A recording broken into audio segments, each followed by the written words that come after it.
Bienvenidos a la tercera sección de nuestro estudio, los libros apócrifos de las versiones católicas de la Biblia. Y después de lo que veremos hoy, ahora miraremos que no solo de las versiones católicas.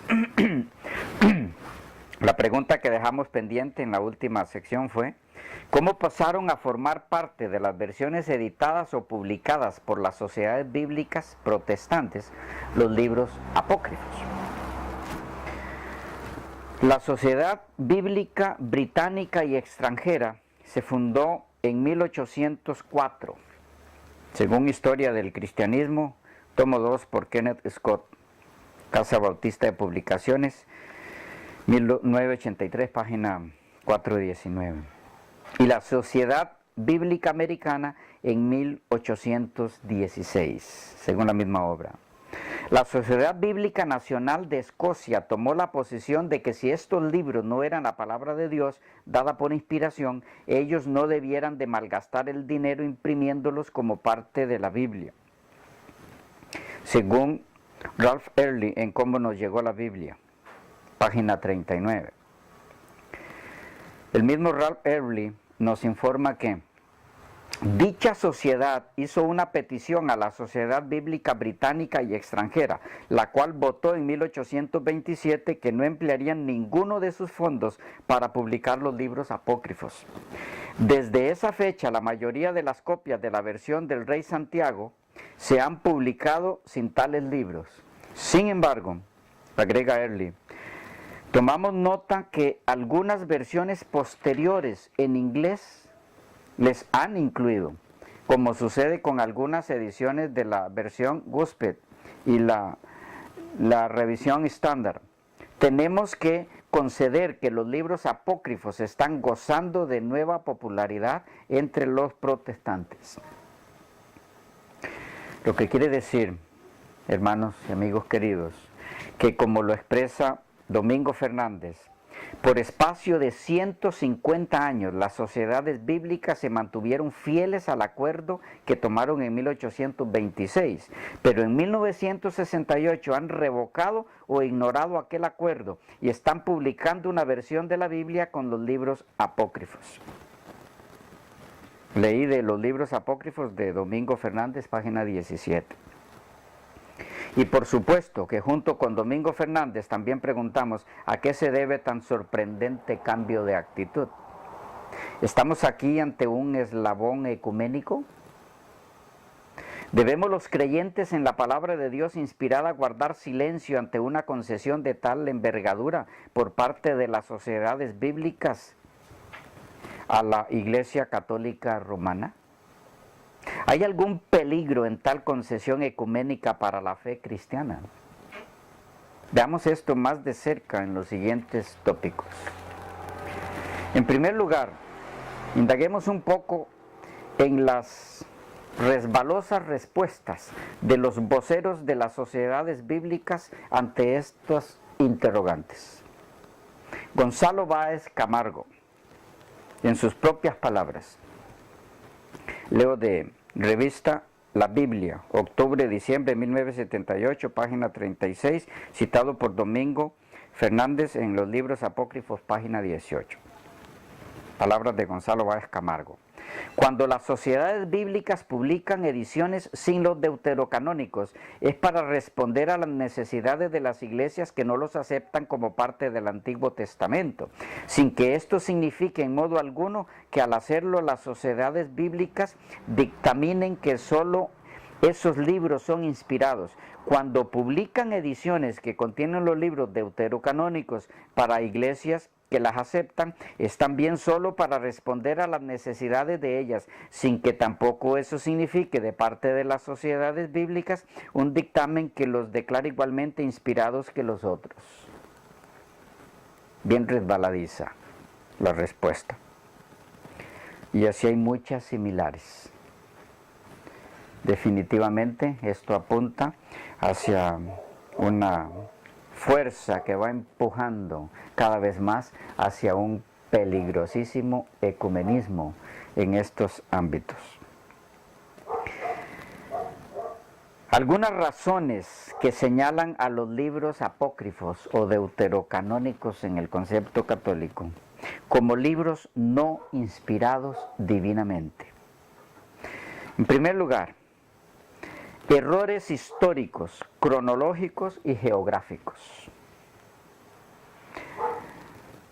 En los libros de Macabeos, empecemos por ver algunos allí. La Enciclopedia Católica dice respecto a estos libros, citado en los libros apócrifos y las Sagradas Escrituras por F. Padilla, página 45 y 46.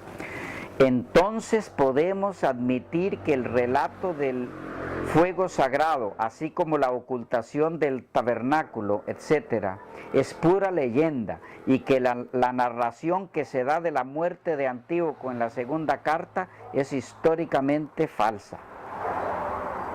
Enciclopedia Católica, hablando de relatos de los macabeos. La misma enciclopedia admite 4 contradicciones en primera y segunda de Macabeos, con algún fundamento cierto. Los libros apócrifos y las Sagradas Escrituras por F. Padilla, página 46. A continuación, una lista de estas 4 contradicciones, reconocidas por la Enciclopedia Católica. 1. Compárese 1 Macabeos 14, 26 al 34 con 2 Macabeos 11.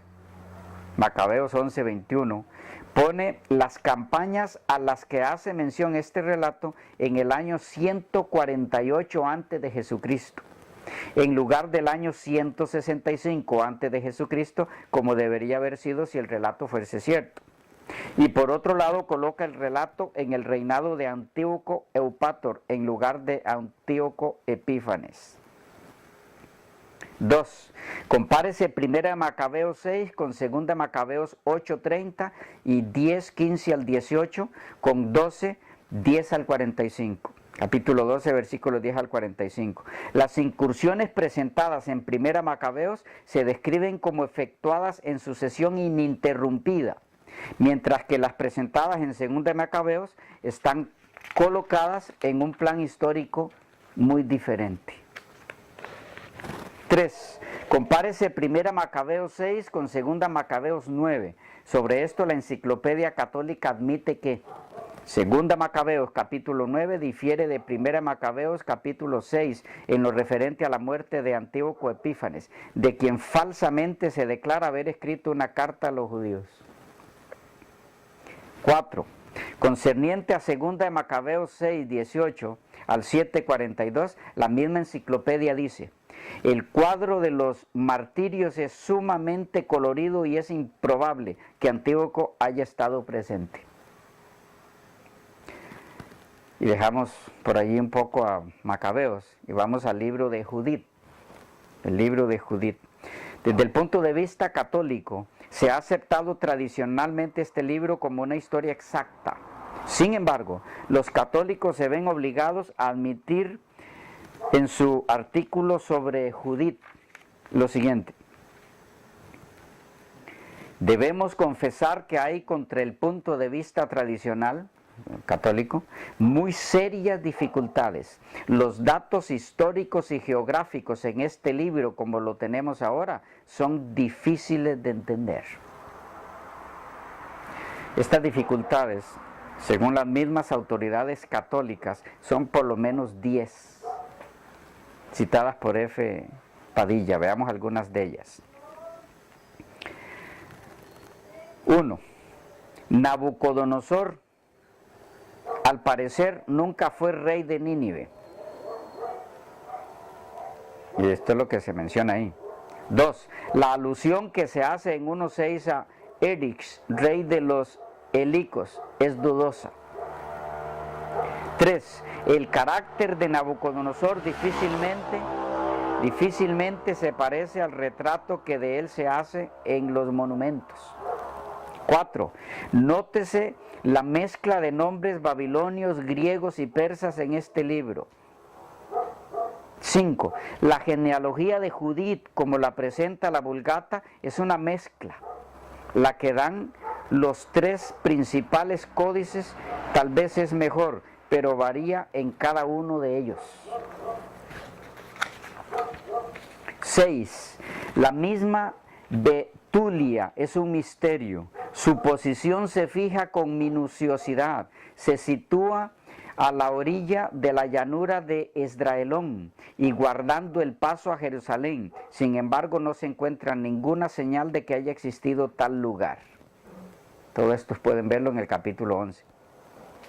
7. En el discurso de Judith a Holofernes hay una aparente confusión entre Betulia y Jerusalén. Igual pueden ver todo eso en el capítulo 11 de ese libro. 8. Sigue diciendo el autor católico que menciona estas discrepancias. En los hechos correspondientes al tiempo de Nabucodonosor y por lo tanto al fin de la monarquía hebrea, nos parece encontrar en los capítulos 5, 22 y 8, 18 y 19 una alusión al tiempo subsiguiente a la restauración. 9. No hay rey en Palestina, según Judith 4, 5, 6, sino solamente un sumo sacerdote. Todas estas son inconsistencias históricas, reconocidas por propias autoridades católicas en estos libros. ¿Qué del libro de Tobías? Declaraciones de algunos eruditos católicos respecto al libro de Tobías. Anton Scholz y Movers lo llaman ficción poética, según la Enciclopedia Católica. Gigot, profesor en el Seminario Católico Romano de Baltimore, en su introducción especial,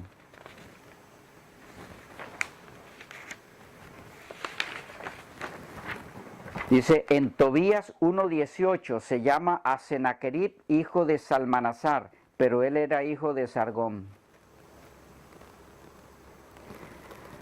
Contradicciones entre los apócrifos y los libros inspirados. Le mencioné algunas contradicciones entre los mismos, entre los datos que hay en los libros apócrifos, no inspirados. Veamos ahora algunas contradicciones entre los apócrifos y los libros inspirados, que se supone no deben haber si aquellos son inspirados también. Algunos ejemplos. El medio de salvación.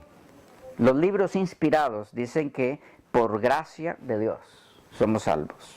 Efesios 2, 8 y 9, Tito 3, 5 al 6, etc.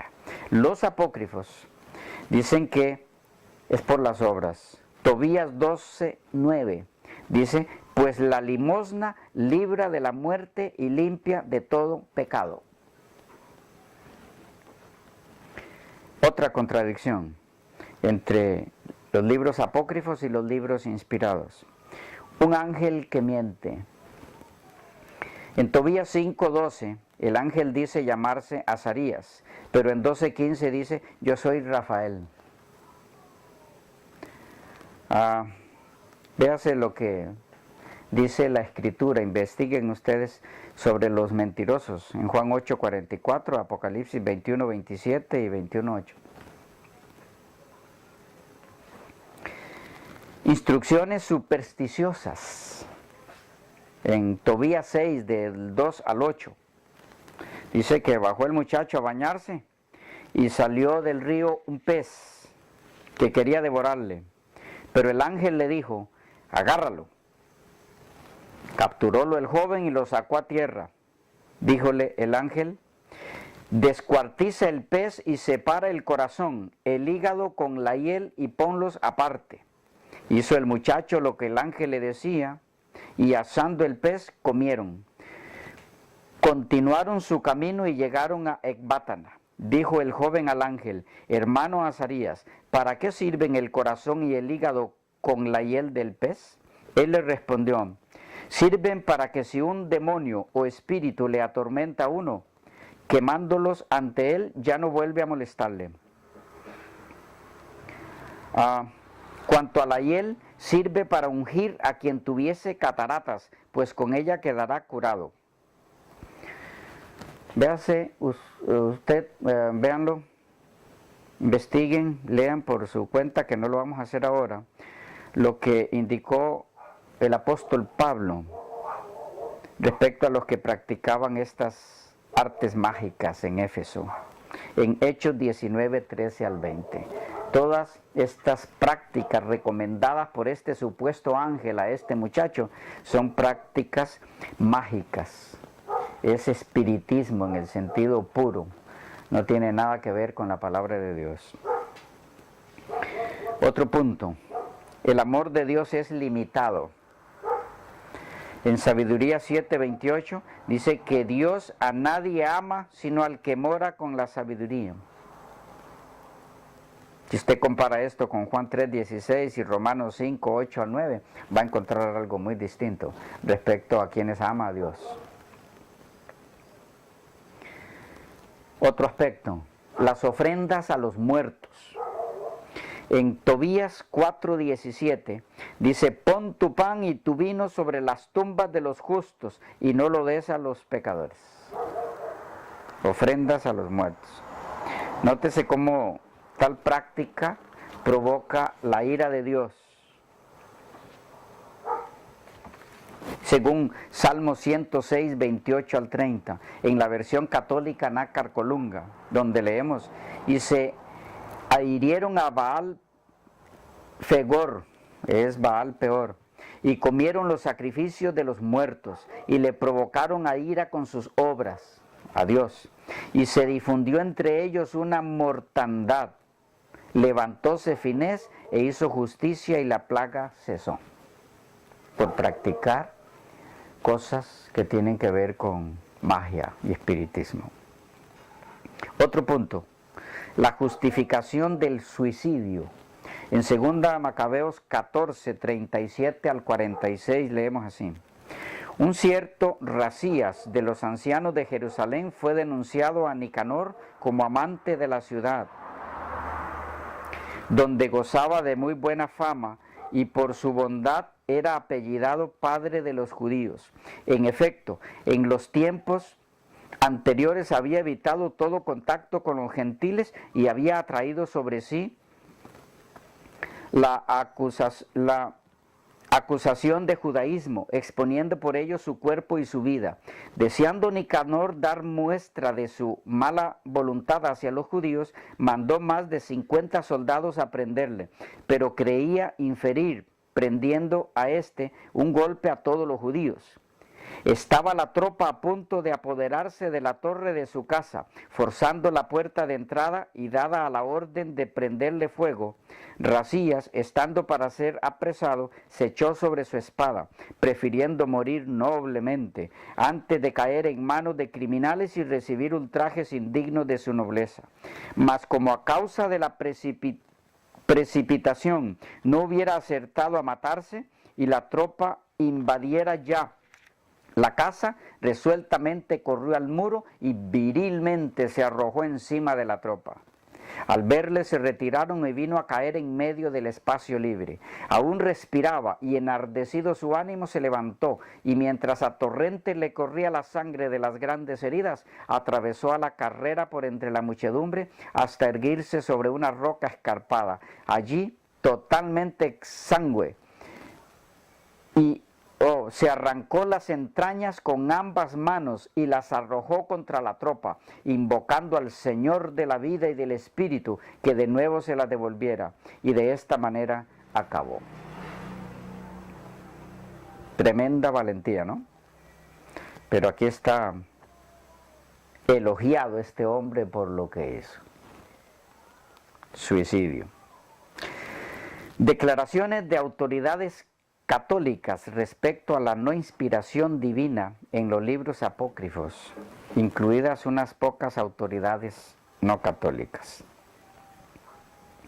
Tomadas de Conspiración contra las Sagradas Escrituras, parte 1 de 2, por el reverendo Domingo Fernández y el doctor César Manzanares, publicado con autorización de los autores por Producción Peniel, apartado 15134, Tegucigalpa, Honduras, 1997. Acerca de Tobías, escuchen estas declaraciones. En relación a este libro, el comentarista católico C.F. Devine expresa lo siguiente. En el libro Verbum Dei, tomo 2, página 50, los autores católicos en su mayor parte niegan totalmente la historicidad de Tobías, considerándolo como una ficción poética, como una fábula o cuento. En cuanto a la recomendación de esparcir pan sobre la tumba de los justos, dice el comentarista Vine que prácticas y ritos de este género eran comunes entre el paganismo. La página 62 de su obra. Acerca de Judith, el autor católico francés Abate Duclot dice que el libro de Judith presenta contradicciones imposibles de explicar. El comentarista católico M. Ley afirma que el libro presenta inexactitudes históricas. Verbum Dei, tomo 2, página 73. Y la versión Nácar Colunga dice en la página 487 que en la conducta de Judith hay cosas que la moral cristiana no justifica, entre ellas la mentira.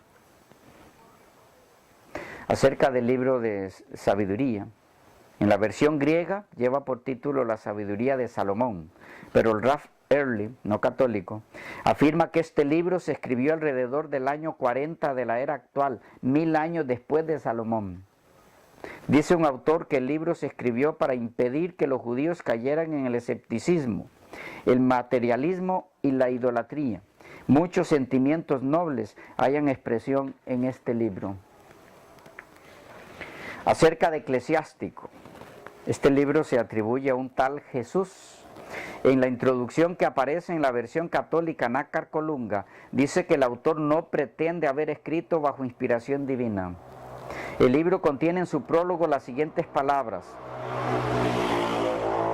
de un familiar del autor.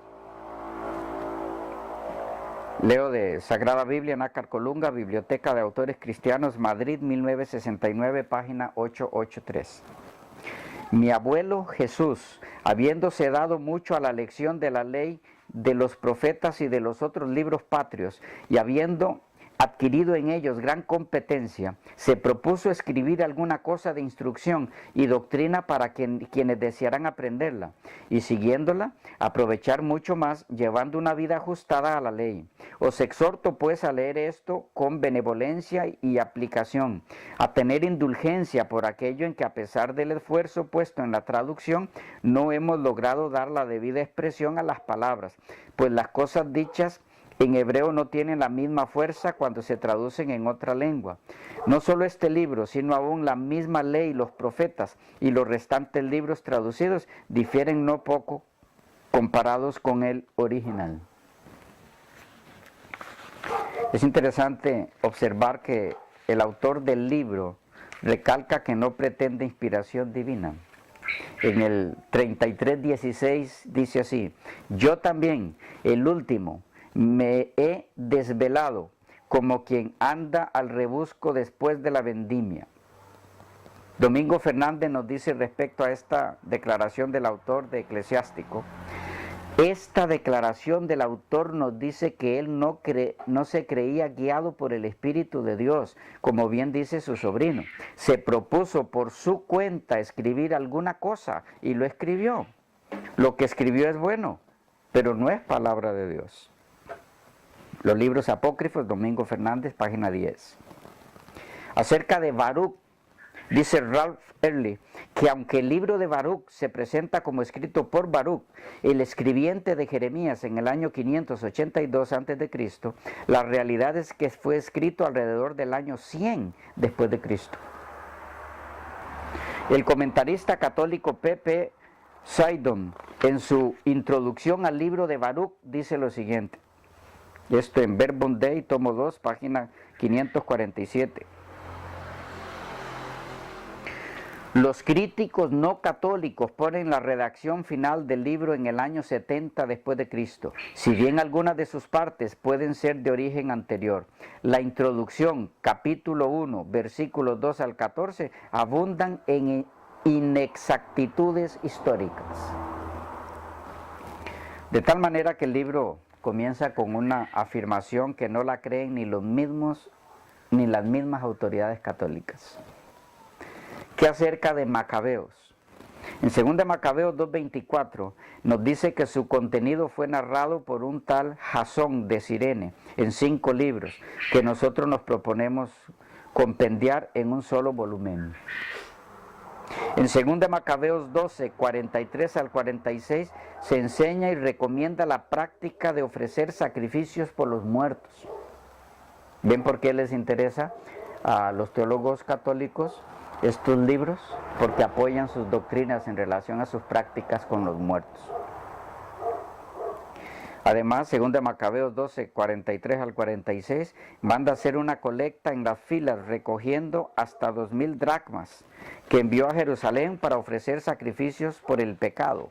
Obra digna y noble, inspirada en la esperanza de la resurrección, pues si no hubiera esperado que los muertos resucitaran, superfluo y vano era orar por ellos. Están las oraciones por los muertos. Mas creía que a los muertos piadosamente les está reservada una magnífica recompensa. Obra santa y piadosa es orar por los muertos, dice este libro. Por eso hizo que fuesen expiados los muertos, para que fuesen absueltos de los pecados. Nótese de dónde viene la doctrina católica de orar por los muertos y por qué incluyeron tal libro en su versión de la Biblia, para luego poder decir, ahí está, nuestra doctrina acerca de los muertos tiene fundamento en la Biblia. La conclusión de 2 Macabeos, versículos 38 al 40, evidencia a todas luces su carácter secular no inspirado. Escuchen cómo termina 2 Macabeos. Tal fue la historia de Nicanor, y como desde aquellos días la ciudad ha estado en posesión de los hebreos, daré aquí fin a mi narración. Si está bien y como conviene a la narración histórica, eso quisiera yo, pero si imperfecta y mediocre, perdóneseme. Como el beber vino puro o sola agua no es grato, mientras que el vino mezclado con agua es agradable, así también la disposición del relato, siempre uniforme, no agrada a los oídos del lector. Y con esto damos fin a la obra. Forma interesante de concluir un libro inspirado. Domingo Fernández nos dirá que este no es el lenguaje de un hombre que escribe bajo inspiración divina, y no necesitamos que él nos lo diga para entender eso. Y que hay un aforismo que dice, a confesión de parte, relevo de pruebas. Acerca de las añadiduras al libro de Esther. El libro de Esther en la Biblia hebrea y en nuestras versiones tiene 10 capítulos. En las versiones católicas resulta difícil poder determinar cuántos capítulos tiene. A manera de ejemplo, veamos cómo están los capítulos en un increíble desorden en la Nácar Colunga. Comienza por el capítulo 11 y continúa en el siguiente orden: 12, 1, 12, 2, 3, 13, 4, 15, 4, 13, 14, 15, 5, 6, 7, 8, 16, 9, 10 y 10. Esto parece llegar al colmo de lo absurdo y es más bien una burla a la palabra de Dios. Acerca de las añadiduras al libro de Daniel. El libro de Daniel en nuestra versión Reina Valera tiene 12 capítulos, igual que en la Biblia hebrea. pero en las versiones católicas tiene 14 capítulos. Y las autoridades católicas reconocen que dicha sección es añadida al libro original. A manera de conclusión de esta brevísima exposición sobre los libros apócrifos, porque hay muchas cosas más que tratar juntos, pero que estaremos viendo en alguna otra ocasión. A manera de síntesis y conclusión, después de este brevísimo y escueto análisis de los libros apócrifos, pareciera ser más sabio ajustar nuestras creencias como cristianos a los libros reconocidos como inspirados por Dios, y no algunos documentos que entre más se los estudie, más revelan su origen secular. Y más aún cuando como creyentes en la palabra de Dios tenemos claro el peligro de añadirle a la inspiración. Según Apocalipsis 22, 18, sigue pareciendo más sensato aceptar únicamente el escrito está como la autoridad para nuestras vidas. Que esa sea tu convicción, que esa sea tu decisión y que Dios te bendiga mucho.